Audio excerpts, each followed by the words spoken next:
lows that's kind of tilted. The foundation is strong because Jehovah built it. You can feel the spirit and positive energy. Questions asked comfortably like you're talking with family. Get ready to settle in. Wait for the show to begin. Invite a couple of friends. It's time for Unhinged. Introduce to you Get You Home Towing, a family company with the sole purpose to get you home. Whether you need roadside assistance or transport services, we have a flatbed big enough to transport any vehicle to its destination. Our offer to you is our gratitude and great service at a much cheaper price. We are also open to transport through long distances. If you need us, all you have to do is call that number. I'll see you soon.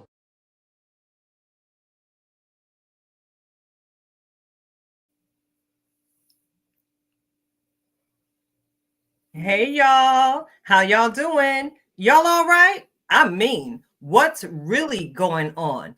Thank you so much for tuning in. You've tuned in to Unhinged Live.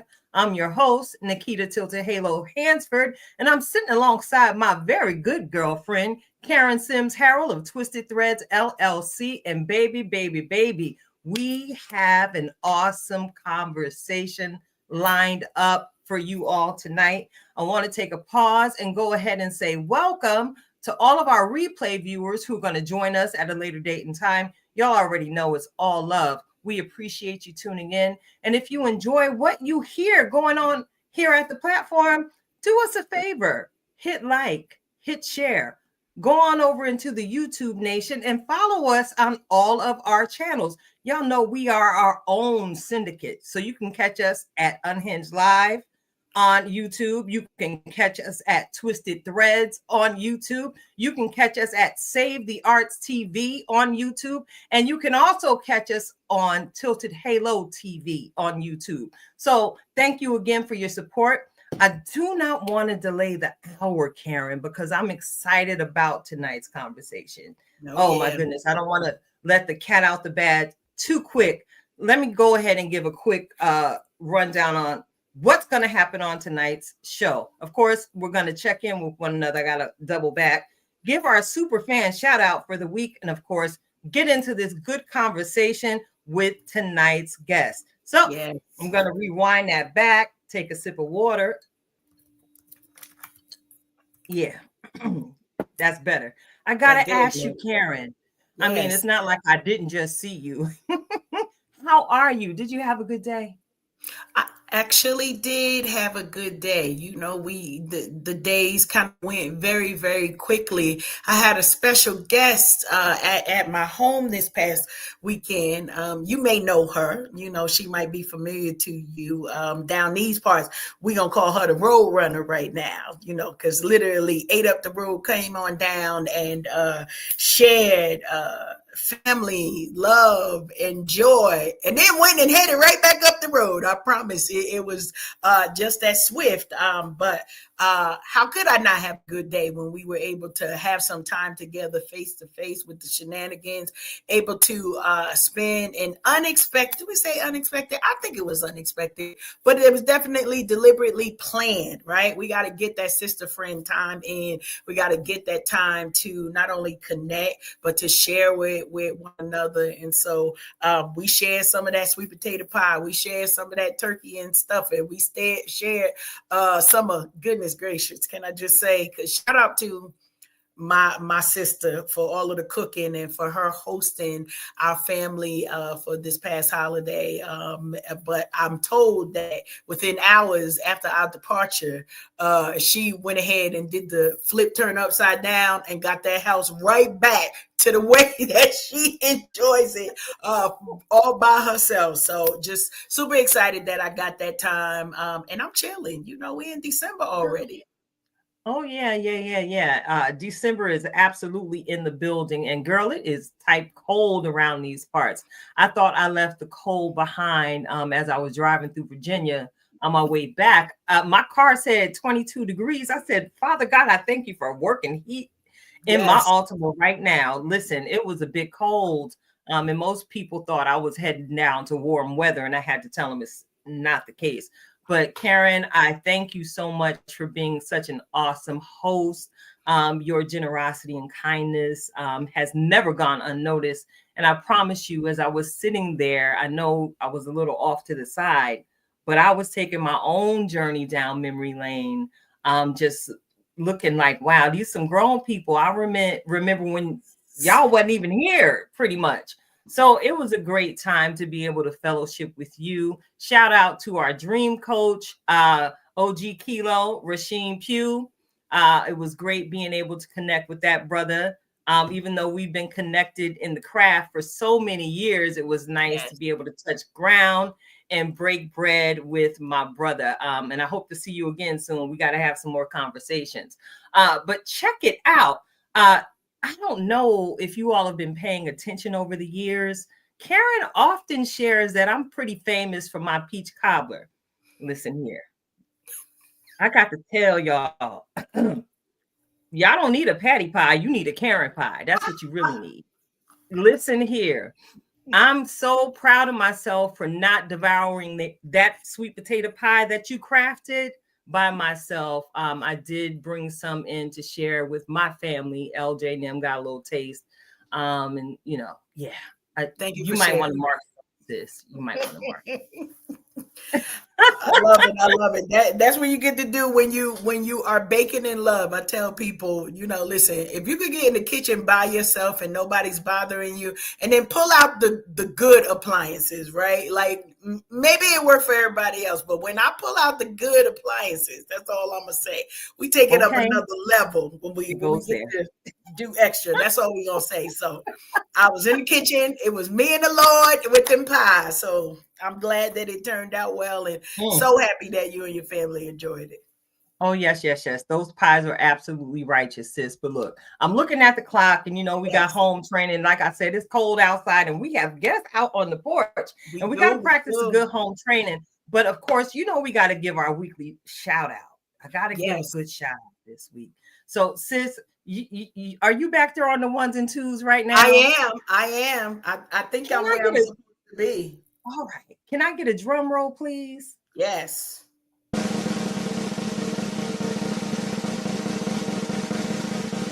Oh, wait. I get the other one. Well, that's fine. This is actually appropriate. Oh, put a little on that. I see you, sis. I see you. So check it out. Lean in close, because tonight's Superfan shout out is a very good friend of mine. And I know y'all, a friend of mine in the comment section on my regular page, basically noted that I was out here showing out. I posted a photo that was taken by a good friend of mine some years ago, actually about 5 years ago, right after my mother passed away. It was about 6 months later. And it was part of my healing journey to get back in front of the camera. Y'all know I call myself trying to model out here in these streets. Mm-hmm. So I took a trip down to Virginia and finally allowed my good friend, Oluwaseun Asade, to just shoot me in a specialty shoot. I just had some, memories today looking at pictures of my mother. And this photo shoot came to mind. So tonight's Superfan shout out goes to you, Olu. Now, Olu is our brother from the motherland. He is Nigerian. He is an excellent father to his son, Alex. And for those of you who are curious, no, we were not alone that night. Olu is a consummate professional. Baby, he is bad behind that camera lens. So I want to go ahead and give you a shout out tonight, Olu. Thank you again for always being constant in my life, always speaking life and giving advice. You are an excellent businessman. And as I've mentioned, you are an excellent father. It's amazing to me that I'm able to see that your son is now taller than you. Yeah, I said it. He got you, Olu. But thank you so much for everything you do to uplift your community, locally and worldwide. Your international photography is breathtaking. And if you all want to connect with him, you all can connect with him on TikTok, Instagram, Facebook. He's everywhere. Images by Confesta. Oluwaseun Asade. And those of you all who are a part of the Interstar community, you might be familiar with him because he was nominated as a photographer this year. Though he chose not to accept, I found that out in a later conversation because he would be traveling. Yeah, he's part of the family, and many of the people in the circle have worked with him. So shout out to you. I hope to see you soon. I've got some ideas. We need to have a conversation. Is there anything that you would like to add to that, Karen? Just happy to see his artistry. Just a great photographer, all of the things. So congrats to you. And next time we're going to see how we can get that acceptance, right? Get him on those stages so folks know the amazing work that he's doing. So listen, you know, it's always been my dream, and he knows this, and so does Afate. It's always been my vision to get the two of them together in the same space and let that magic just kind of like bang, in your face. Let it happen. You know how I do, creative architect that I am. When you know. That's super exciting. Yes, ma'am. Yes, ma'am. So listen, I'm going to go ahead and toss the mic, y'all. Y'all know I have no problem sitting back and letting the members of the tribe steer the ship. So, Coach Cash, yes, take it away. Awesome. Listen, we've told you for the last couple of days, grab your passports because y'all know how we do. We tell you we taking you on this joy tsunami, and we love the opportunity to bring folks, always folks of substance, right? But when messages align, and I'm telling y'all, Tilty gonna be quiet for 5 seconds, right? Once we dig into this conversation. So I always know which guest we bring that's gonna spark that opportunity for her to be like, yeah, I'm sitting on the sidelines, but what about this? And so I'm gonna bring this mother-daughter on the stage, and I'm gonna ask them to introduce themselves to our audience. Why? Because I want us, one, to get it right, but I want y'all to know kind of the blessing that it is. And I shared when they came on tonight kind of how this version of events came about. And it was literally, we were at a National Book Festival in Houston, Texas. And Mom met my husband first and started talking to him about some things. And he's like, hold up, wait a minute. Let's put some cash up in it. And so he said, you need to meet my wife. And from the time talking to her and meeting her beautiful daughter and talking about the book, here is where we are. So we're going to bring them right on our stage right now. Welcome. Hello. Welcome. So excited for you all to be here. Yeah. Right. Awesome. So, not my first time meeting you all, but definitely an opportunity. You know, I'm going to share a little bit, Tam, because we were in a room with over 100 Black authors, right? Now, Just imagine, it was a lot going on. That's all. It was busy. It was busy. It was a lot going on, but to be able to take that opportunity to kind of learn the snippets of each of the authors that was there, you know, the journey that had brought you to that moment in time. And we real on this show. That's all I can say. Not everybody's story resonated with us, right? So everybody didn't get an invite. No. Everybody did not get an invite. But you are. But as you all were telling your story, you know, I got to speak to Mom first and then you, Tam, secondly. And it was just like, yeah, this is the right thing. You all have done some amazing work to tell the story. So I want to be quiet for a minute because we love to give our guests the opportunity to give a little bit of your origin story, right? Mm-hmm. Like, who are you? What was kind of the premise around writing this book, and why now? Those are the 3 questions. So I'm gonna let you. Right. Yes. Great question. You know, I guess I'll take this one. We had been going back and forth, and we started trying to write this book. We always would go through and jot down, hey, we're gonna write this book. And we would jot down some notes and everything else. And then honestly and truly, mother-daughter combo, we would clash so much. And then after that, I'd be like, I ain't doing it. And then she'd be like, I ain't doing it. So I just looked up in 2025, I had wrote it on my vision board to write a book. And I knew it was this one. We to collectively, I think we had probably like 150 pages already written. It was really more so us getting together and figuring out the focus. And it was so much, it was so complex, and it was, involved so many people, so many family members and everything else. And as nobody gets younger. So it was one of those things where I knew I wanted to go through. Her story is so powerful to me.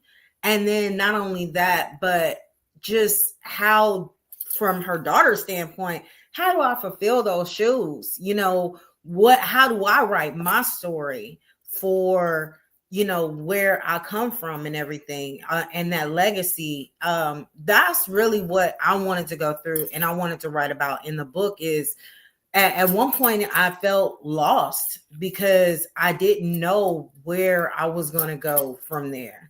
I had lost that identity because I was so used to the hustle and bustle in the Lakeview Palladium and how it had ingrained in our lives, in our daily lives. So it was really hard to kind of transition to what's my next step going to be. And I was like, if I'm going through this, what about other people? Yeah. Can you take us back just a little bit to talk? So this being brand new to many of our listeners. Oh, yeah. About what Lakeview Palladium is, what your family's legacy was with them as well. Yeah. So the book is called Lakeview Palladium. You can get it on Amazon. We are over if you are in the Houston area, it is at Painted Tree in Sugarland and also in Champions. And we also have it at Copperfield Books on Louetta in Houston, Texas. Nice. So the Lakeview Palladium is I looked at it as the Black Convention Hall back in the day, in the 70s and 80s. It was originated by my grandfather, George Tuck Jr.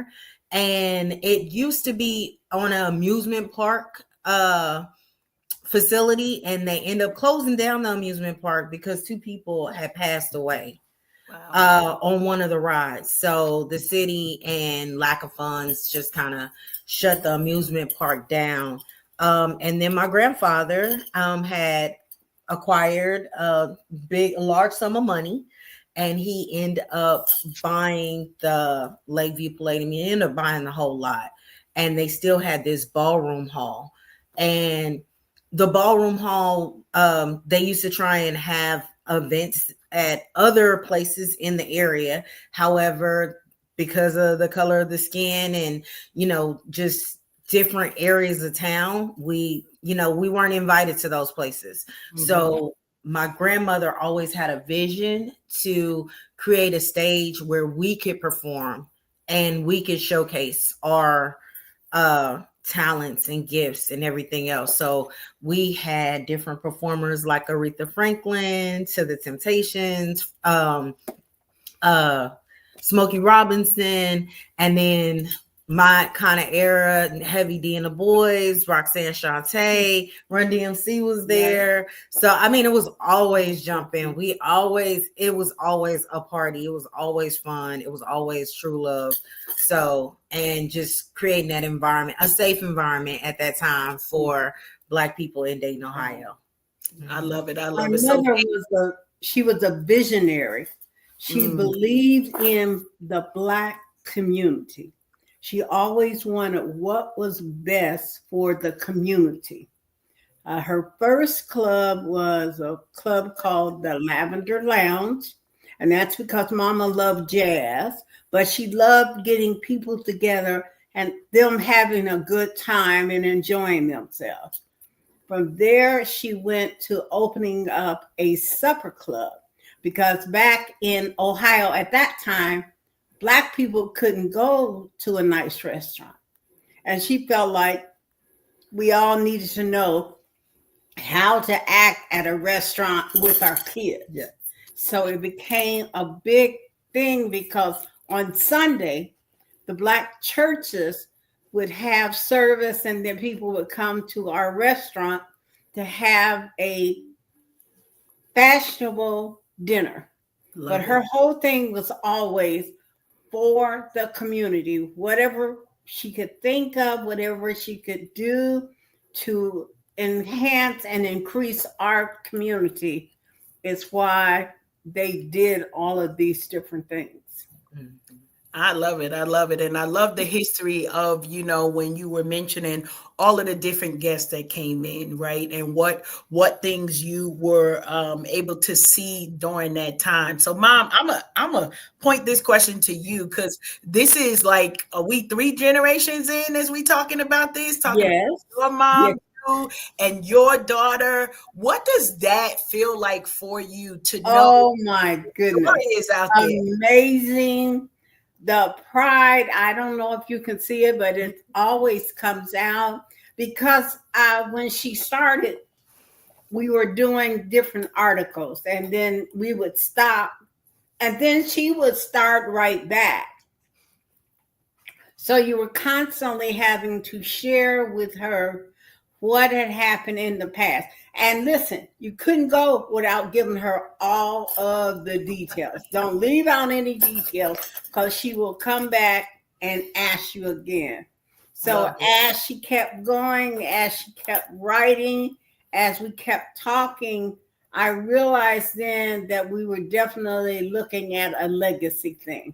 From me to her, from my mom to all of us. So it was amazing. But I am very one proud mom that it comes out the way that it does. Awesome. Because it's just not a book. It's a series. Here, you got it. Series of stories, activities, and things that happen that cause you as a Black person in this world to be able to go on to know that you can succeed. Absolutely. Absolutely. No, I definitely appreciate you sharing that. And it's so super important, as we think about not just the legacy portion of this, but all of the stories that you had to share. So Mom, I'm going to ask you, what was one of your favorite stories that you got to share as part of this journey? One of the favorite stories I had was with James Cleveland. Yeah. James Cleveland was amazing. He was already an amazing artist. You all know him as he came up. So and at that time, we were in financial difficulties. We needed a major sum of money. Mm-hmm. My mom had always kept addresses and phone numbers of producers or guys that you could contact. And his name was one of the ones I wasn't sure. And I didn't know if he really knew me. I knew he had known my mom, but I didn't know if he really knew me. And we were in a desperate, dire need for financial money. I called him and was shocked. One, that he actually answered the phone. So I'm talking to James Cleveland, and all I can do is tell him the truth. My dad had passed, Mom was gone, and we were in dire need of money. And could he come and do a show? He said, "What day you want me to come?" I said, "Well, can you come? Can we do a Friday, Saturday?" He said, "Because I don't do Sundays." He said, "I don't do shows on Sunday." He said, "But I can come Friday and Saturday." And he said, "When I do come," he said, "you make sure that you advertise it and don't be cheap on the ticket." He came Friday, did 2 shows on Friday and 3 shows on Saturday. Y'all, if I tell y'all, we needed $80,000. Wow. When he left that day, I had $83,000. It took care of all our back taxes, all of our pending debts that were coming up. And all he said to me when he finished up was, "Is that good enough? Are you okay?" I said, yes, sir, I'm fine. I said, thank you so much. I so appreciate it. He said, well, God loves you and God bless you. And I enjoyed it. That's beautiful. Yeah. So That that is was kind of beautiful. stories that we had with everybody that came to perform.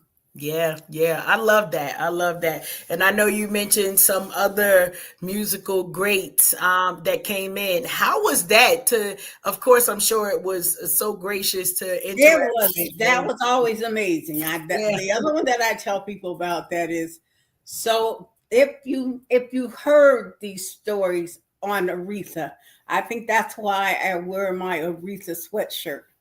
But Aretha had worked with so many different producers and companies, and a lot of times they wouldn't pay her money. Mm-hmm.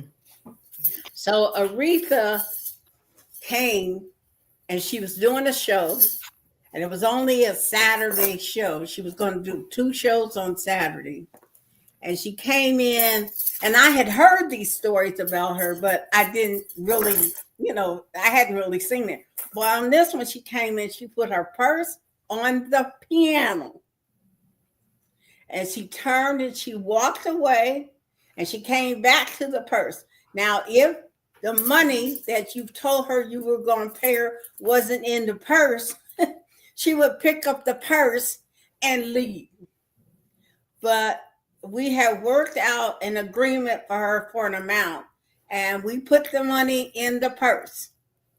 And after we did that, she had a dynamite show. It was amazing. Love it, love it, love it. I love that one. We hear stories. We've seen all these biopics about, what was Aretha like, but I love it. It was like, you going to get a show You're right gonna after get a you show. run me You my got a money. show that was unbelievable. I mean, it was unbelievable. That was another good one. Beautiful. But that was my mom, and my mom had created those friendships with the producers and the promoters. So I had when she died, I had a whole list of people that I could call. I wasn't left without somebody that I couldn't call. I love it. I love it. I love the stories themselves. But Tam, can you talk to us a little bit about how the work that you needed to do to bring all of that together, right? So many amazing stories. I could listen to each and every one. I'm sure our viewing audience as well. But how do you choose what gets in the book? I know, right? What gets in and what gets what doesn't make it. A lot of this story was really to go through and document our legacy, how the Lakeview Palladium kind of came about, and the backstory with that. Yeah, my grandmother Catherine, unfortunately I did not get to meet her. She died when my mom was 15, and that's how my mom became and worked towards becoming this boss. It's a chapter in a book called Boss Baby, and that's where she learned from Catherine all of what she taught us to this day. Right. So, making sure that we had our notes, our notebook, paying attention, the level of detail. I mean, it was always, we were always working. Me and my sister, we were just always in that particular grind mode and hustle mode. So it was definitely, different. And then I remember even working at the Palladium at the age of 5. My job was to go through and put the liners in the trash cans. And it was probably it seemed like 100 trash cans, probably about 20 of them. But however, at that age, I'm just going through and I'm just going and putting liners in the trash can. I mean, everybody had a job. Everybody had a responsibility. So the book really goes more into that legacy, and then we do highlight on who all was there and how Catherine was able to start bringing in talents, acts into Dayton, Ohio, at that particular time, which is a General Motors, it was a General Motors city. So you had all of these people migrating from the South, coming up to the North, trying to get a good factory job, raise their family. And they were. And the city was really just going through this thriving point, and people was making good money. And they were like, what do we do with it? It's nothing to do. So these avenues, these doors start opening and stages start opening. And it really started with, Catherine and her story of the Tuck Supper Club to the Lavender Lounge. And then my grandfather on the other side of that, he had his own thing going on, so where he was dealing numbers and, constantly in this racketeering mode. So yeah, it's definitely an interesting story.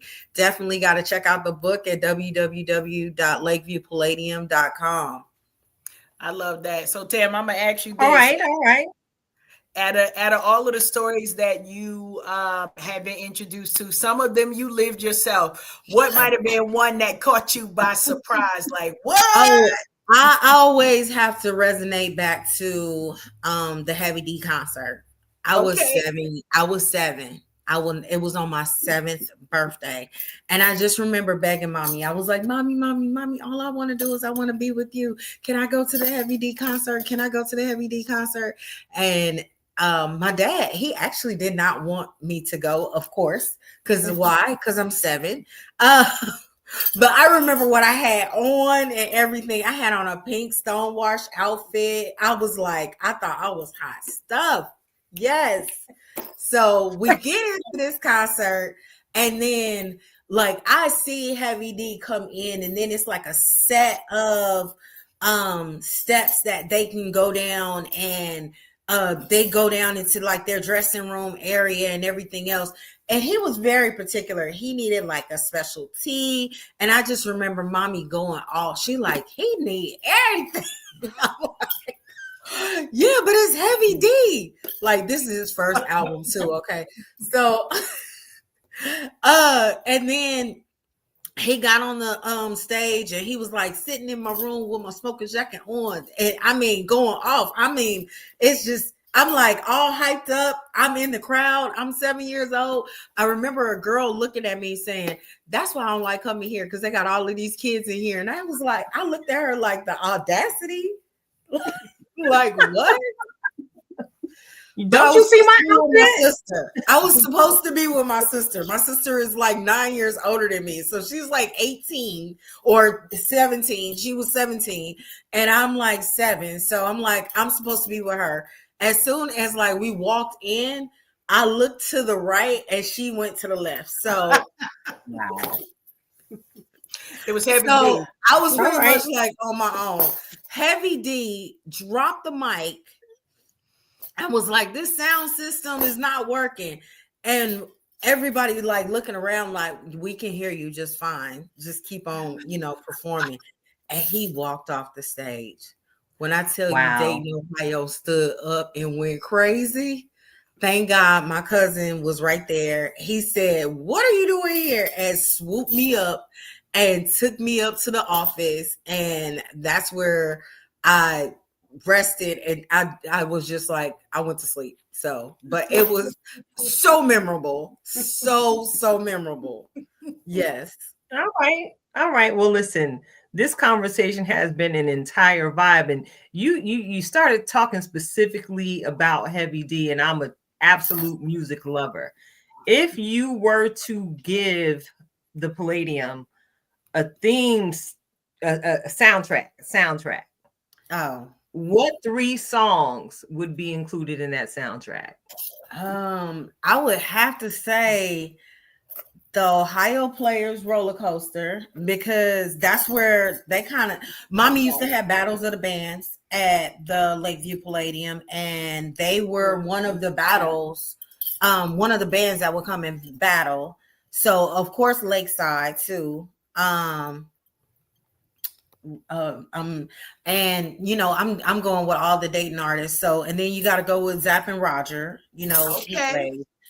So yes, of course. So those would be, I guess, like my top three, Dayton local artists that, definitely they were just constantly always through there. So.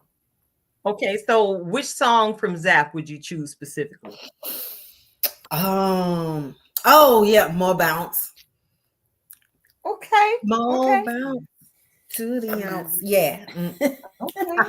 All of these were all coming up I'm here during for your teen years. No, well, Kathy's teen years, I was probably still like elementary school. Yeah.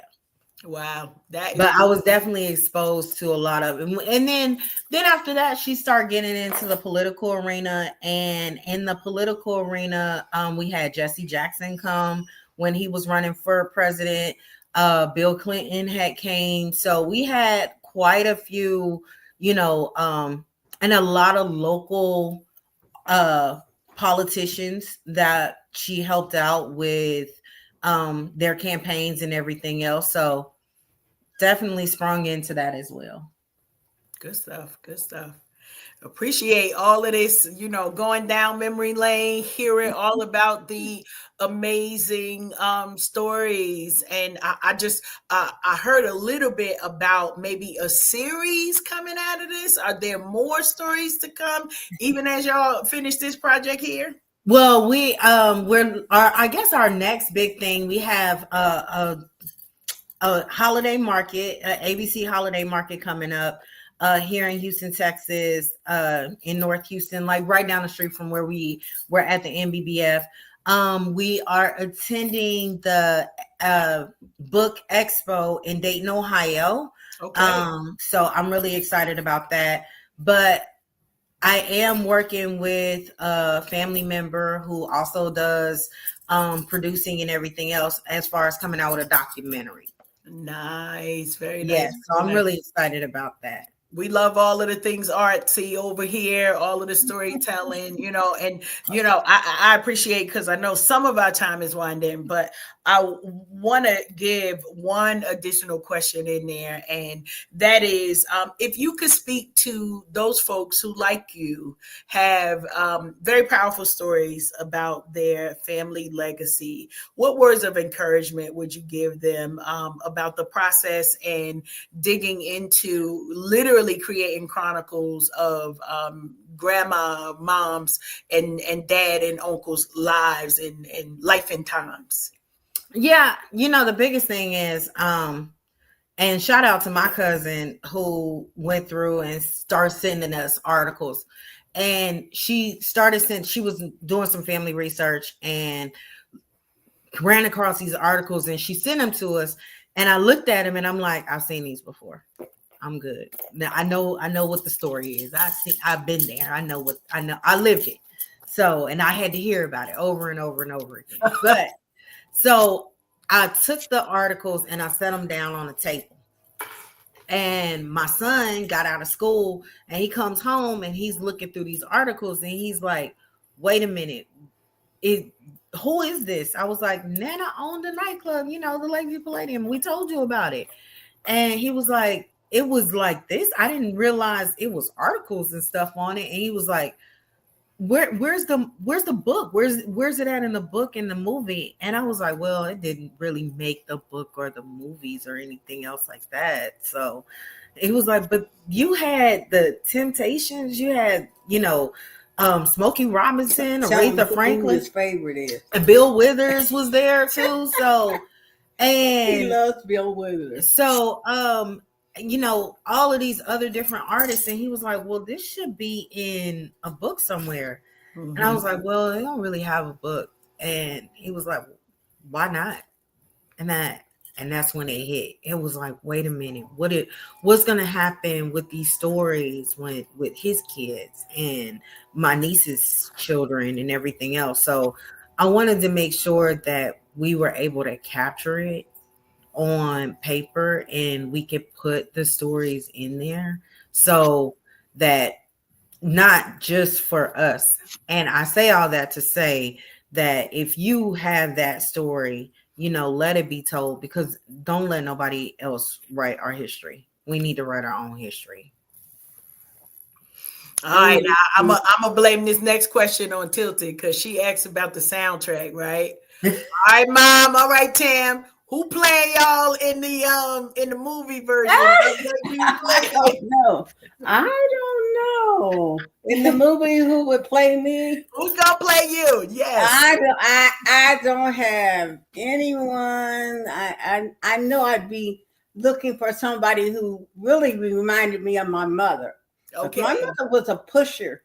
She did not allow you to just sit. As a woman, she felt like if you knew something and you knew how to do it and you did it well, you need to get up and do it. Don't let anybody take that away from you, because we have so much to commit to for our communities. Like I said, her biggest thing was the community. And in Dayton, Ohio, at that point in time, it was big. It was with the auto industry, and Mom just felt like, y'all not going to walk over us and take everything from us. We're going to hold our own. We're going to control our own. We're going to own our own. And that was always her philosophy. And then on the west side of Dayton, it was, even growing up, I remember a lot of people, it was Black banks. It was Black grocery stores. Everything. We had our whole community over in that area. Even the chain restaurants, even McDonald's was owned by Black franchise owners. So it was our own little community, and I loved it. I love growing up in Dayton, Ohio, and I learned so much. Was taught a lot. So yeah. Good stuff. I love that. All right. Tam, did you say who playing you? Who playing you? Beyonce. No, I'm just kidding. I don't know. I mean, I'm still working on that. Yeah. Yeah. I feel like that's definitely something in the making, and I would love for this to come into a series, because when you start really going through the book, everybody, that's what I hear from a lot of people, is like, man, this should be a series. But we're gonna start off with documentary first, and then after that we're gonna definitely work towards the next part. Beautiful. Tilted, I want to give you an opportunity to see if you got any questions for our guests. No, I don't have any more questions for the guest tonight. I've actually just enjoyed hearing the stories and being able to connect with the voices behind the stories, the people behind the stories. So thank you again, ladies, for joining us tonight. I'm all about legacy, and what you have here is a very important story that needs to be told. And I'm very appreciative of your words of encouragement to our listeners. Tam, tell your story. We push that real big here at Unhinged Live as authors ourselves, preparing to embark on yet another writing project together. We're telling our stories because, we too come from awesome legacies, as many of us do. And I like to share that we're all a walking testimony. All a walking epistle.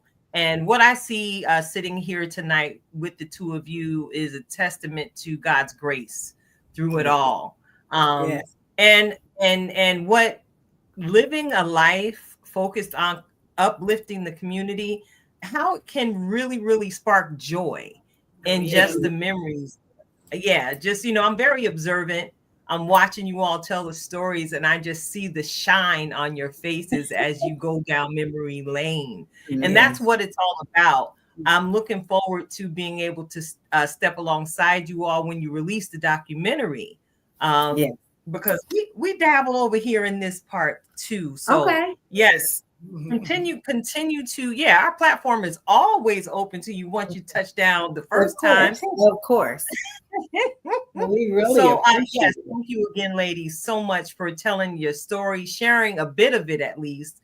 I want to give you one more opportunity to go ahead and tell our listeners where they can actually purchase your project, and how they can connect with you, book you for different book tours, different speaking engagements, because we're all, again, legacy. Your story needs to be told, and you just never know who might be listening tonight or at a later date that might want to holler at you. Yes, definitely. You can reach you can catch me at my website, www.lakeviewpalladium.com, and that's LAKEVIEWPALLADIUM.com. So, and we do have, if you want to get the book, it is in Painted Tree in Sugarland and also in Champions, here in Houston, Texas, and at Copperfield Books as well. So we are definitely trying to get the book in more bookstores and on shelves, but still working on quite a bit of that stuff. And I mean, the book only came out September 15th. Yes. Yeah. Okay. So, and I think it's been doing very well. It was featured in Frankfurt, Germany. We got it invited to Frankfurt, Germany, for that, and then also looking at some other venues as well. Again, we have our marketing event coming up here in Houston at Westador Civic Association, and then we will also be in Dayton, Ohio in June. We got to let all the cold weather pass by. Yes. Well, that's right. Yeah, it's getting cold down here too. So yeah, got cold. Yes. Cold. We were like you. But yeah, my email, my Facebook, Instagram, all of that is definitely on my website, up to date and everything else. So definitely check out the website, www.lakeviewpalladium.com. Appreciate you all for joining us this evening. And we're going to keep up to date with the projects that you have and with all of the wonderful things that you're doing. We see you got your tree up, everything ready for the holidays. We done already talked about sweet potato pies and whatnot. So Exactly. Awesome. Well, we wish you all the best as you continue in your writing journey, and just are so very blessed that you accepted this invitation to join us, because really it is all about the legacy of us, not only telling our stories, but preserving the generational wealth that we have within the rich in those stories for our families and communities to help us build. So thanks again for joining us. Thank you for having us. We appreciate your time. We're going to transition to another part of our show, but we just wanted to say thank you for joining us this evening, and we're going to have you back. Of course, definitely. So stay tuned for when we invite you back, one, for a catch up, but two, one, to continue to encourage our viewers and listeners as you all continue to do the amazing work you're doing too. Thank you. All right. Thanks so much. All right. Take care. God bless. Happy holidays. Same to you. Thanks. All right, Tilted. Listen. Yes. I told you it would be a thing. Yes. Well, I told you I had my passport ready, because, we let Coach Cash out in these streets, and she brings home wonderful, wonderful, wonderful guests. So thank you again, Karen, for tonight's conversation. Love it, love it, love it. Now, listen, we are not done, because we started some conversations that now that it's just, you, me, and the rest of the folks in the comment streets, it gives us the opportunity that as we've talked about it in the back end, but it's for that segment that we sing all the time. What's really going on? What's really going on? What's going on? What's really going on? Going on What's and really on going and on. What's Going really on. going on? What's really going on? Love it. So listen, you and I had some conversations over the time that you were here, and I'm not going. Yes. Before you begin, I just want you to know I still got that piece of fudge. So while we're having a conversation tonight, go ahead. I can't. Listen, I don't even know where to go with all of this stuff. A little something for tonight's conversation, but go ahead, Go Thank ahead. you. So we had a couple of conversations while we were here, and one of the things that I think is super important, right? We started talking about some things that we kind of grew up with, habits that we don't always think about why we do what we do, right? It's like, is that a trauma response? Do I do that because Right. I remember we that do these conversation. things, right? We do these things because we always do the things, right? And I mentioned something to you. We about to go somewhere, so y'all make sure y'all keep hold of them passports. Get your notebooks and your pens. Yeah, because we started talking, right? And this was before we had our time with Dream Coach. I think that was before the time. It might have been after, but the thing came up to our head where it was like, I don't even know why I do this. Like there are certain things, Right. and I'm gonna say it because we real over here, right? I rinse all of the when I take something out the cabinet, right? I rinse it off, right? Now my house is tip top clean. Why? Because my husband is OCD. That's a whole nother story, right? But I said, we started talking like, where'd that come from? I said, because it has not always been this way, right? It's not always been this way. We've had some other visitors and critters that sometimes was in the cabinets back in the day. Could we just put it right out there, right? We Roaches. always Roaches. Get out of my house. Look, shout out to Jamie Foxx. I love it. So now we still like do all of the things. We still do all of the things. And it's really interesting that we don't really ever talk about that. So y'all in the comment streets, come on and share something. I promise. What are those things in your life that you're like, now we are women of certain age, we're in our queen age, we're in our kingdom years, and we're trying to find the bullseye, right? That point the root that of the matter. makes us tick. What makes us tick the way that we do, the ticking that we do? So I'm rinsing the dishes. It don't matter. So if I come to your house, I'm not saying that your house is dirty, right? Because we had that conversation. I had somebody get offended that I went in their cabinet, I got a dish out, I rinsed it off before I used it, right? Because they felt like I was saying something about them versus listen, I've been doing this a long time, and after we moved on up, maybe our mindset forgot to move fully with us. All right, talk now. Can I say that? So now when we move on up and maybe our mindset doesn't move on up, what are some of the battles that we might also be facing in that time? All right, I'm gonna stop talking and let me know something. Can I just share my story of honesty? What brought us to this conversation tonight was when I was talking to you about how we used to travel as children. I would travel with my grandmother. Right. And a lot of times this is where I became masterful at leaving and heading somewhere far at 2:00 in the morning. But allow me to digress. We talked about how Granny and them were always afraid to turn on the light in the cabin of the car while we were on the road. Because they were afraid that they were going to get in trouble.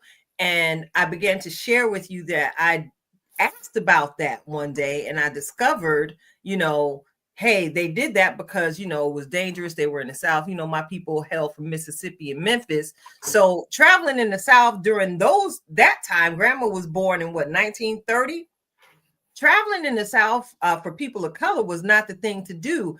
And they traveled in the dead of night because they had less of a chance of getting pulled over. So if they managed to turn on the light in the cabin of the car, they would reveal themselves and basically put themselves in danger of being pulled over or worse. I'm not even going to use the L word, but y'all picking up what I'm putting down.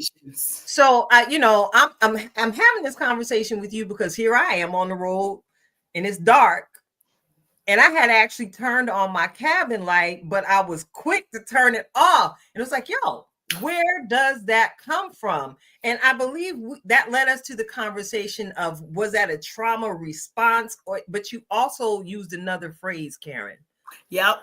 It's conditioned. We've been conditioned to. So it's trauma conditioning. Trauma conditioning, right? Okay. So it's weird because we've never, it's almost one of those things, and I'm gonna call somebody out on this, right? You take your kids to the doctor and the doctor say, what are you allergic to? And you tell the doctor the things that you're allergic to, not the things that maybe your child is allergic to. And then they always ask, well, what happens? And we be up in there lying because Johnny ain't never had lobster. So how we know that Johnny got an allergy to shellfish when he only been eating chicken fingers and fries? But we say, since I'm allergic, right, he must be allergic. And we condition our responses without even a thought for, well, shouldn't maybe Johnny too. I mean, I'm not saying that we should bring trauma to Johnny by giving him shellfish, but is it a possibility that maybe my individual allergy didn't get passed on, or maybe two generations? Because I promise you. So here's the thing at our house, it's penicillin, right?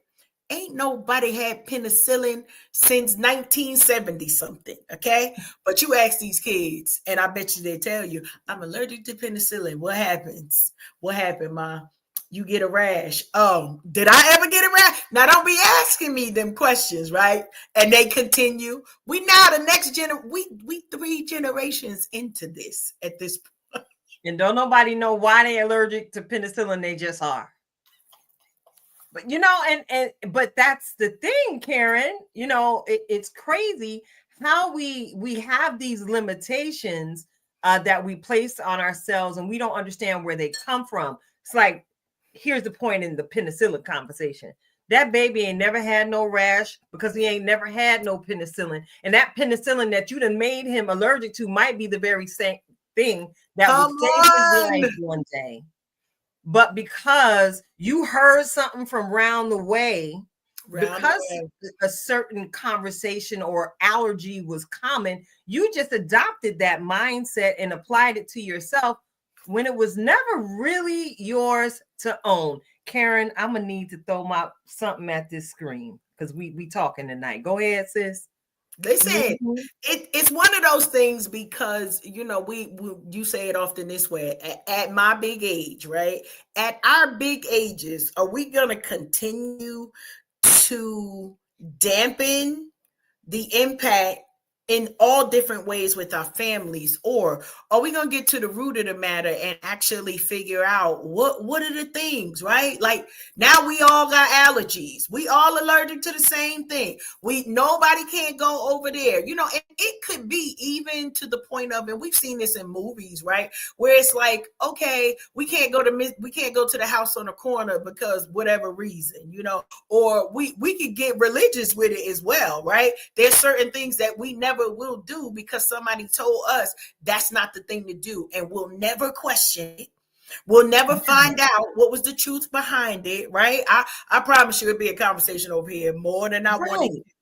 But girl, and Karen, this is so wonderful because you have no idea how many situations I found myself in my life where I've had to, like, baby, why? And then I challenged someone to try something they're afraid of. And next thing you know, that becomes one of their favorite things to become doing. Like, there's 2 myths in particular in our community that absolutely works my nerves. And maybe it's just the adventurous part of me.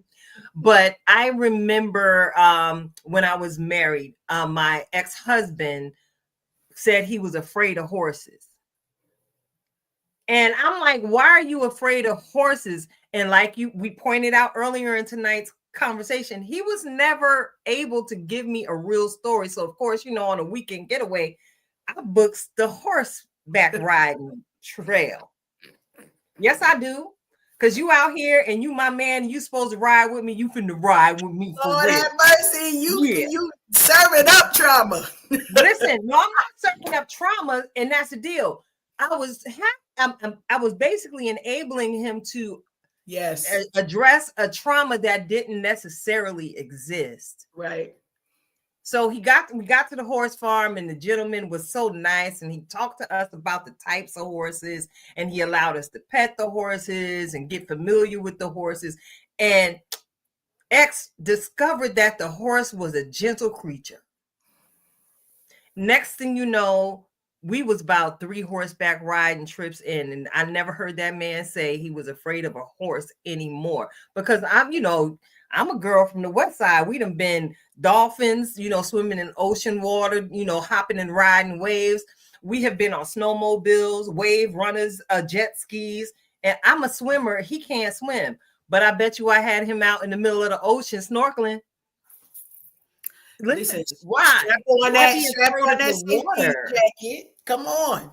Listen, because if we know our history for real, we would know that African Americans or Africans were considered the best swimmers in the world, and it's well documented in the slave chronicles and diaries and such. Don't let them get to the water, because once they get to the water, we ain't never gonna catch them. That's money gone. Period. So I learned to swim because I didn't understand why people were afraid to swim. A lot of us are afraid to swim because, they don't want to rock their natural and deal with all this wonderfulness that God gave us. But, other than that, what is the real reason that our people are afraid of the water? Where does that come from?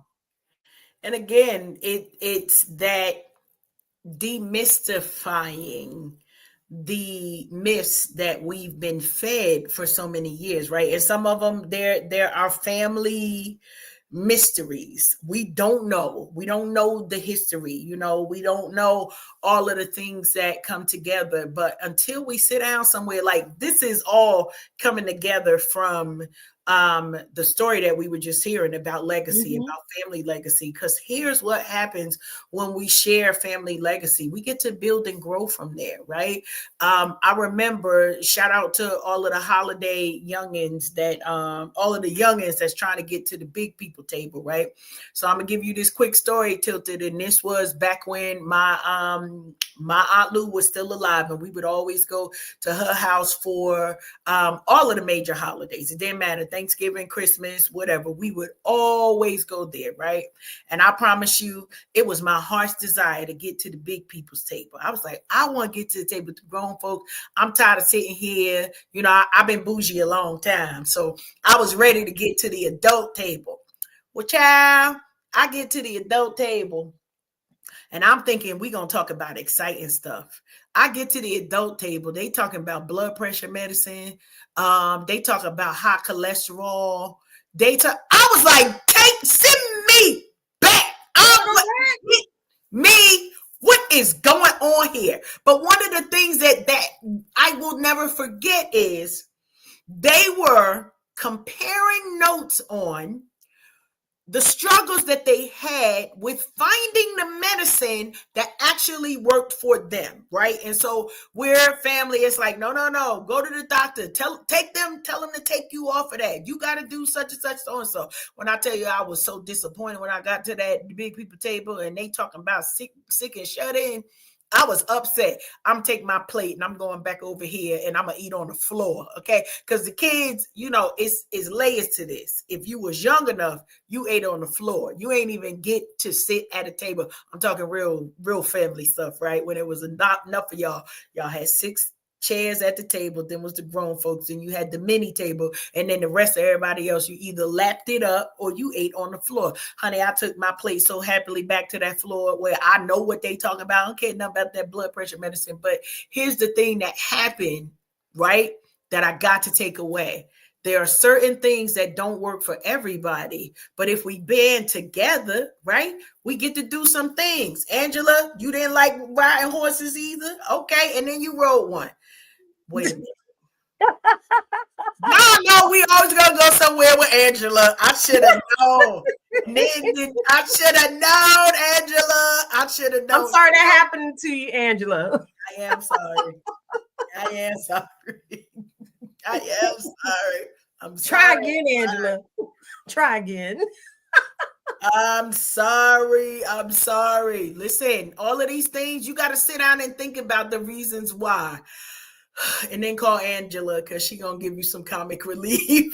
outside of nothing else, she gonna give you some stuff. So No, but that's real talk. But here's the deal. Sometimes we get stuck in our trauma response or trauma triggers, and we find ourselves in a continuing cycle that actually stifles us from being our true, authentic selves.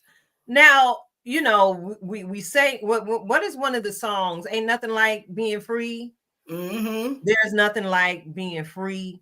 Where the spirit of the Lord is, there's freedom and liberty. Love it. Love it. There's nothing like it. So when you begin to free your mind and dare to live outside of the communal stereotypes that have been handed to you as if they're your birthright, you know, you got to take the time and really step outside the box. That's what Unhinged is all about. You got to step outside the box and discover what story you were told that actually didn't apply to you. Come on. What sauce did somebody, you know, try to dip you in that basically wasn't your flavor? Real talk. You know, I have 2 daughters, right? And we all got some thick, beautiful hair. And I've always encouraged keeping the hair natural for different medical purposes. And just, it's just the way I honor God. One child went the route of relaxers, bundles and such, while the other child embraced her natural hair and the different ways and things she can do with it and style her hair. That there in itself, I live it in my own family, watching that generational trauma play out and what you believe is your standard of beauty and owning it for yourself. That's a fact. You know, I mean, again, if y'all been riding with us for a long time, you may have heard me share that, you know, I've been called some names by my own family members because I choose not to put heat in my hair. You know, and even was called the N-word at one point, told I had a hair, you know. No, I have the hair that God gave me because I'm fearfully and wonderfully made. And since I'm fearfully and wonderfully made in the image of God, my Father, why not wear my hair just as I am and just as it TI is? Now, that's not knocking someone else and their own choices and how they present themselves, but what worked for me, and if y'all go back to through the archives, y'all will see that I rocked a tight doobie. Okay, and I had a master stylist in my head every single week. I would spend money, but I really didn't know my hair. So when I really wanted to get to know my hair and really took the time to do it, boom, I discovered that, hey, I never needed that hot burn the back of your ears and neck Jerry curl that they put in my head back in the day. I never needed that because my hair was curly. But somebody told us that it was our natural hair wasn't beautiful. Right. That was a societal lie. And shout out to the state of Pennsylvania, who recently enacted the Crown Act. That happened about 2 weeks ago. It's official. One more state added to the roster where we'll no longer be stopped dead in our tracks for coming out of the house naturally. There you go. Yeah, we're talking generational trauma tonight. We're talking generational trauma response, and basically handing people a trauma code that basically doesn't even come in their size. Can we talk about that, Karen? And we shall. Okay. Sometimes, you know, go ahead. No, I'm just saying, sometimes when we get into doing that self-work and when we really run into those different blockages and break free from them ourselves, we have a responsibility to go back and even reprogram our own children and be honest with them about some of the mistakes that we made, because listen, our people perish for a lack of knowledge. You know, I think it is extremely mature of a person who can go back and apologize to their own child for the wrongs that, you know, they may have unknowingly committed. You know, we impart some things again because we're still growing, we're still working, and we're still becoming. And sometimes, you know, they get misinformation. It's okay to redirect. That's what the huddle is about on the football field, ain't it, Karen? Come on now. Yes, it is. It is. And I love, you know, what you're saying there about the, I don't even feel like it's it's okay to redirect. In this day and time, it's like we have to redirect because we know that the information, shout out to, you know, that streaming services. I'm watching Bel Air, right? And we have seen the seasons, but this season Aunt Viv having a baby, and I'm cracking up. Don't ask me why this popped in my head while you saying this, right? But women of a certain age, you know, one, I'm a cheerleader for all y'all women who are over 35 and decide y'all want to birth babies, and I got you. I'm a cheer on the sideline. However, raising our children is a different experience than what the new mothers of today are experiencing, right? And so I wasn't tracking no poop. We was putting that in the garbage, okay? We wasn't tracking it. Oh, let's see the color, how big with the. I don't care. I never cared. You not gonna make me care, okay? No. So still now, I don't change diapers as Mimi because I'm not tracking. Put the word right where it needs to go because I ain't tracking it, okay? No, I will not. Not at all. Not at all. There are different strokes, not just for different folks, but it's also different time, right? Different things for different times. And so today's time requires a different level of parenting that I just no longer have the aptitude for. I don't have the desire for it. I don't want to do all of that. Now, if you need somebody to rock the baby, I got you. You need somebody to walk around, you got about 10 minutes out of me before that baby get too heavy and I need to put them children down. Maybe that's just my kids, because honey, we birthed out some turkeys up ahead, like your arm go fall off. But when I saw the scenes about two things that kind of stuck with me, and it was she trying to tell these young girls, oh, just do so and so and so, right? Because you ain't gonna have no sleep no way. It ain't gonna matter. This baby number what, 4 for her, whatever. Most of these younger women, it was their first child. You can't tell nobody nothing when it's their first child because they got to read every book. It don't matter that the people who wrote the books also have no children, but we get it. It's a process, right? And for many of us, we're in a place in our life. If you are over 25, I'm going to say this. You have at least one time in your life taken a moment to say, I need to reevaluate. And these are words that, you know, they sound cute until you actually got to do them, right? I got to reevaluate my job, right? I got to reevaluate my, honey, we got to reevaluate our car insurance sometimes. It's not even that it's always that deep.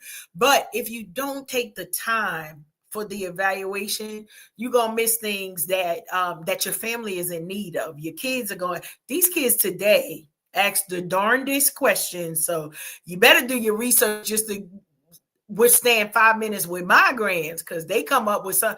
Go ask your father. Don't ask me that. Ask your daddy, ask your mama. I don't know the answer to that. Mimi, how come? Well, and they want to know, and they're inquisitive. But for many of us, because we didn't grow up in an era that made space for us to share our thoughts, our feelings as children, our first thought would be brush them away, right? Don't let them have a mind, when in fact, we need not only for their brilliance to be on display, we need for their brilliance to be trained. And many of us need to do that same thing for ourselves. So I'm just saying, you know, don't drop no kids off at my house, because I'm going to treat them like the plants over here. They may not make it, okay? Here's one for you. Yes. Here's one for you. As you were talking, this one thing came to mind, and you know, I've done everything in my power to make sure I don't become this person. That what was the thing that I believe caused mountains of trauma in many a household, not just households colors. The do as I say and not as I do.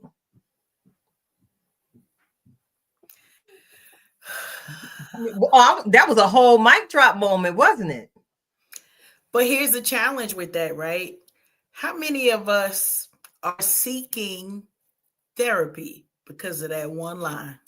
Or how many of us are seeking validation on these various social media streets because of that one line? We're talking a trauma response. We're talking the trauma footprint. A lot of us still have yet to work on as we continue to navigate this thing called life together. Yeah. That's the one, ain't it, Karen? Yeah. That's the one. That's the one. As I say, not as I do. And, you know, it's one thing that we've often said time and time again when we hear people say, you know, when you know better, you do better, when that is actually not true. Because you can know better and not have one inkling of care about doing better. But there is something that marries that, right? When you know better and you do better. That's a difference. That takes you to a whole nother level of experiencing life. And many of us are not experiencing life. We just, you know, we living, the bills is paid, the kids is over there, the spouse is over there, the car, the house, the church, the da. And we could tell you that we're busy.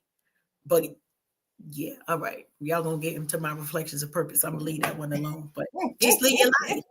Live your life. It's all good. Just hey. Oh, the little Rihanna came in my spirit. She's so prepared. Listen. Hey. So I'm looking at the clock, making sure I got enough time to squeeze this one in here. Yes, I do. Yes, I do. You know, you and I are both living once again in parallel universes. We touched on this a little bit in one of our recent tribe connections. And you asked us all what advice we would give to people, parenting adult children. Right. Yeah. So now I told you we got to continue that one there too, Karen. Yes. I'm very curious because again, we're Empress age at this point. We're queenagers, we're empresses. We out here just doing the thing, and we're setting up new castles, and we're setting up new Barbie homes for ourselves when the nest gets empty. But what happens when life throws a curveball into the life of your adult child? And you are required to come alongside them with a level of support that is unfamiliar terrain for you. How are we navigating those situations? You know, I'm going to tell a little bit of my business because, you know, we all about being real over here at Unhinged Live. Absolutely. You know, again, listen, my nest was empty for some years, y'all, and I was chilling. I was chilling real hard. And then life happened. And the nest no longer is empty. And I'm not unhappy about that because if any of y'all see my face and round it out a little bit, this child been in here cooking and feeding me because she don't think I eat enough. Don't look at me in that tone of voice, Karen. She don't think I eat enough, but I eat plenty. Trust me. But yeah, what does it look like for so many of us? Right? Who are at the age of, you know, dealing with adult children who may be going through unemployment because of the present economic times that we're living in, who may actually become displaced, who may actually, you know, go through a form of a medical situation even. What is that looking like? And what happens when you have to bring the children home and the nest is no longer empty for you? You may got your little man now, your little husband thing, or you know, something, you know, where Karen, can we talk about this? We could talk about it. And I think we need to talk about it, right? Because there's a lot of different things that go on with, you know, we talk about this all the time of the premise behind stay ready so you don't have to get ready, right? And it is a true thing. Like, you should stay ready. And then sucker punch, uppercut, round kick, all of the things that bring us to a place where we know what to do, even in times when maybe our first thought is not the first choice that we should be going to. And so, from my side, it's been a blessing and a challenge at the same time. When my daughter decided she was going to move down, and this is kind of, she couldn't move in the house with me. Where the heck they going with all them children's, right? But the Lord allowed the way that now I had a rental property that was down here that she was able to move in. Now, did I want to do that? I don't know, because I'm her mama. I don't want to be her landlord. I'm a different person as a landlord. So that, certain things I don't need to know. And I thank the Lord for the blessing, right? That I had a place for them to go. But then it came with responsibilities that I would rather not. That's the answer. I would rather not. But we know what the right thing to do is, right? And the Lord calibrate us and have us to be all of the things. Fast forward 2 years ago with Raymond and his medical emergency, honey, I kept him where he was as long as I could, because it was like, I'm good. You good? All right. Because you were able to experience the interaction with Raymond and I. Okay. The most sarcastic child that I have, and he don't even use a lot of words. It's like, if you're going to tell me off, you're going to at least use at least 7 words if you're going to try to tell me off. How do you keep your sanity, right? How do you create spaces where you still have that, those times of peace, but also helping? Because as parents, we want to be helpful, right? Not enabling. We're not talking about enabling over here, but we're talking about if there is a need and there's a one of your children and they need to come to the helm. Well, one, I have to teach my kids that I'm married now, because they don't care nothing about that. Let me just say that right now. It ain't no, they like, this is my mama house. Who? I'm like, this is the Harrow household. Who is that? Excuse me. We don't know no Harrows over here. Now, kid, I'm not lying. Like, That's why I'm laughing. I did not disagree at all, sis. They like, who? Excuse me. Move, get out the way. But also, trying to create those boundaries, create the conditions that will allow for positive things to go on. So I appreciate that my kids are as far as they are, because Yeah. You ain't even got to put words to that, Karen. That whole thing that you did with that right there, that spoke volumes. But that's just it. How do you establish those boundaries? I know my pint-sized powerhouse might look like she's 15 years old, but that's a whole grown woman, right there. So how do you establish boundaries while respecting one another when you have to come in to a communal space and live in peace? Because when they live outside of the home, sometimes they develop different behaviors that are not necessarily the norm in your home. How do you embrace that with love? And again, continue to keep the peace. Can we have a conversation? We can. Thank y'all in the comment street. I gotta shout out our comment street folks, studio audience members.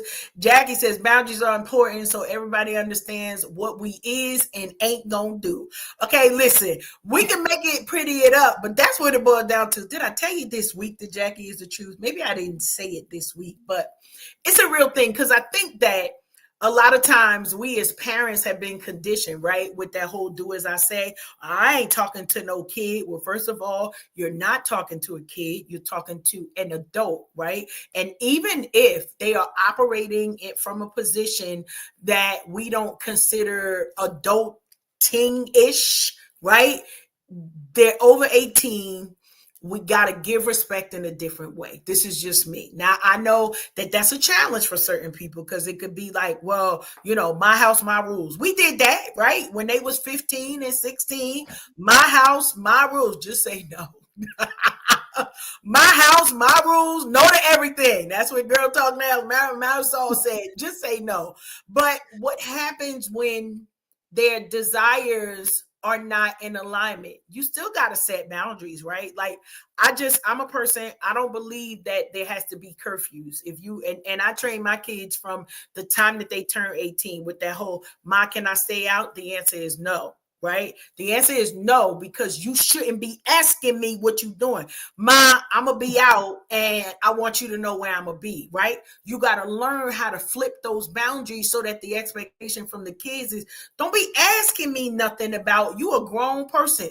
Make decisions for yourself while you're there to be able to do that. And then, I'm sitting here because I got Raymond at the house. Raymond already shopping for stuff. He like, just give me a tiny house. Like, I don't even really need a whole house. I need a separation from you. But when it comes to those things, it's also, what's the timeline for that, right?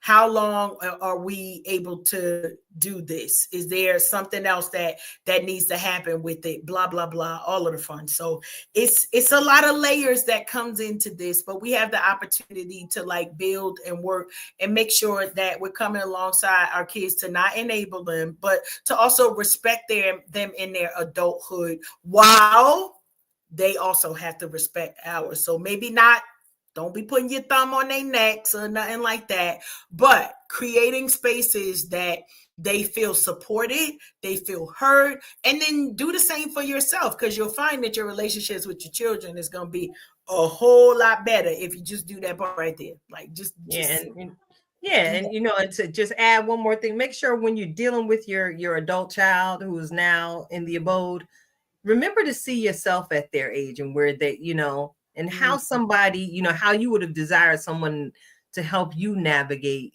it, through the situation. We came up through some rough days and we didn't always get the redirection in a loving manner. So as you said earlier in the conversation, Karen, because we know better, we have the opportunity to do better, to continue to build strong, loving bonds with our adult children as we all continue to adult through this life together.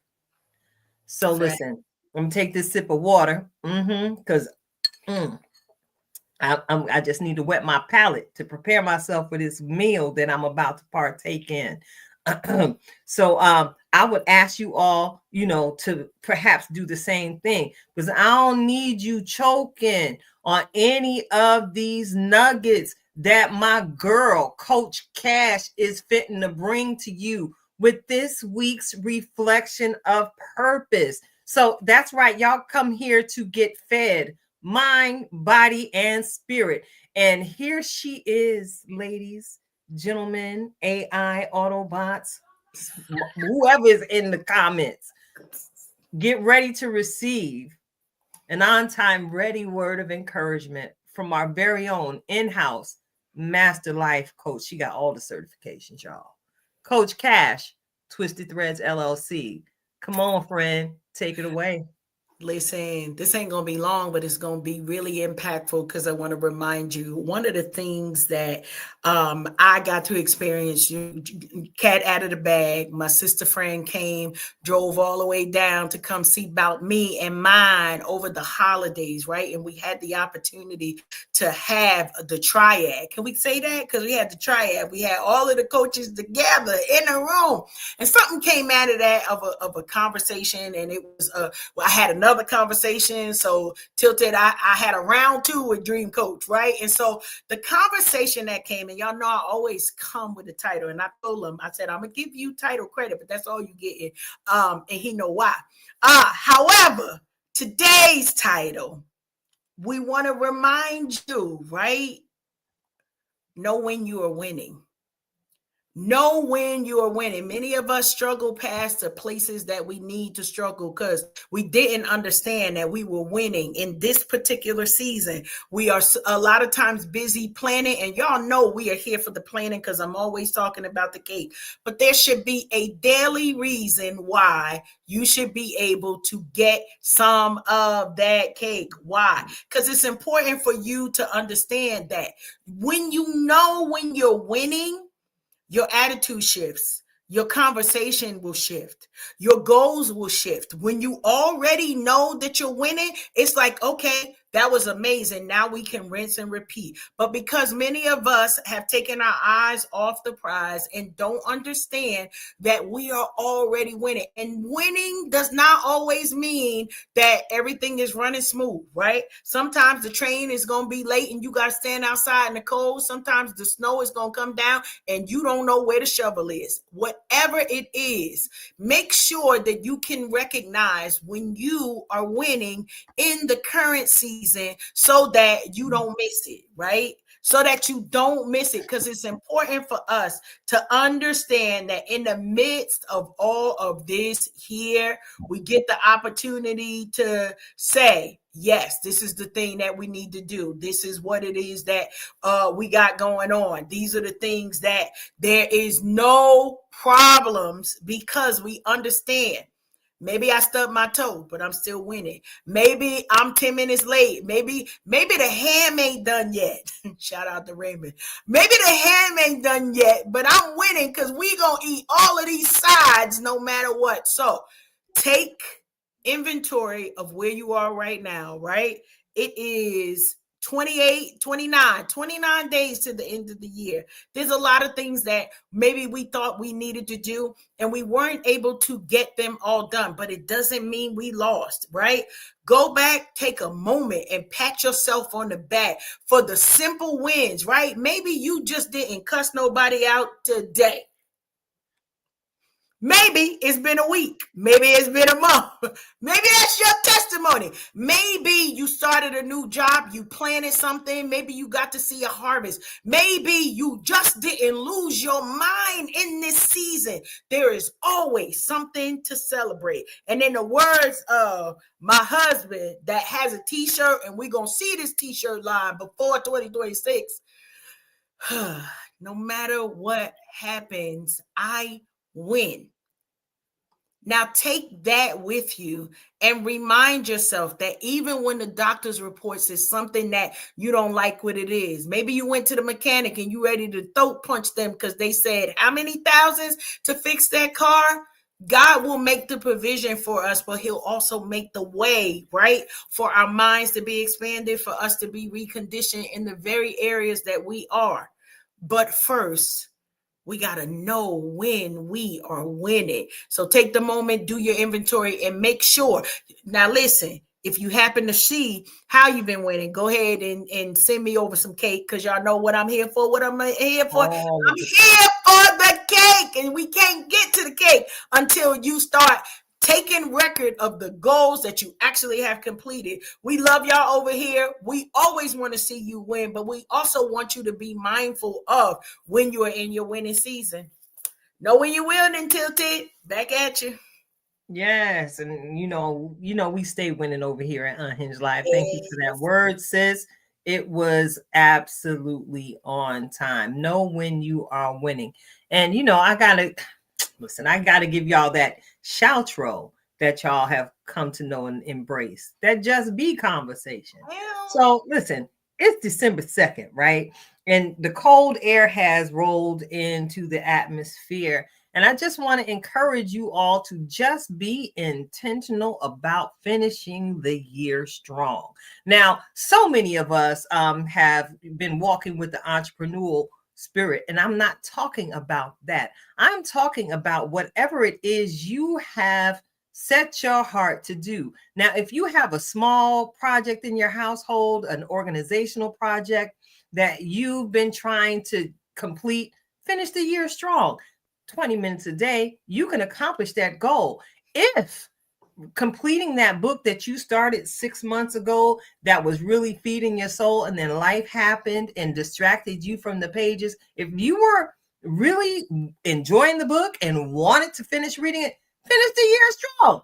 Finish the book. Again, 20 minutes a day. You'd be surprised at how many pages you can complete when absolutely encapsulated by the story.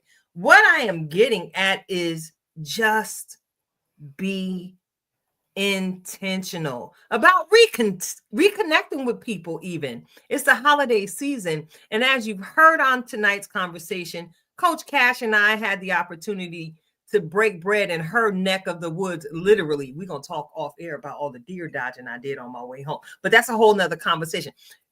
Be intentional about reconnecting with the people that you say you love, the people that you say you miss, because I would love to continue to share my life's testimony of the grand result of my doing just that.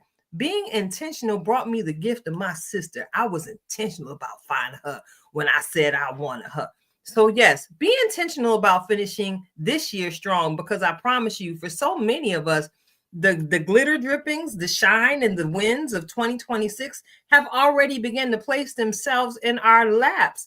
So finish the year strong. Don't let what the bank account doesn't say stop you or slow you down.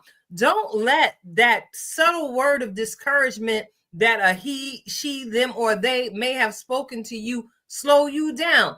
Be intentional about owning, again, as you hear me say over and over again, be intentional about laying hold to exactly who it is God says you are. And I promise you, because his spirit rests in you, you're capable of doing all things. And that includes finishing the year strong. Just be. All right. So listen, it's Unhinged Live. It's your girl, Key to Tilt to Halo, all of the things. Sitting alongside my good girlfriend, Coach Cash. And she just got a little sass in that little that she just threw up there right now. And I'm here for all of it, including the cake, sis. It's been a great conversation. Thank you all. Every last one of y'all who hung out with us all night on it. It's just been a great conversation. And I just feel empowered by our guest tonight. Yes. You know, to see mom and listen, to see mother on screen still telling the stories. I could have listened to her talk for hours. Yes. But unfortunately, StreamYard has not allotted us that much more time. All right. So listen, it's the end of the show, Karen. It is. And we gotta go. We do. And until next time, y'all, keep it lit. And we are out. Woo-woo. Peace.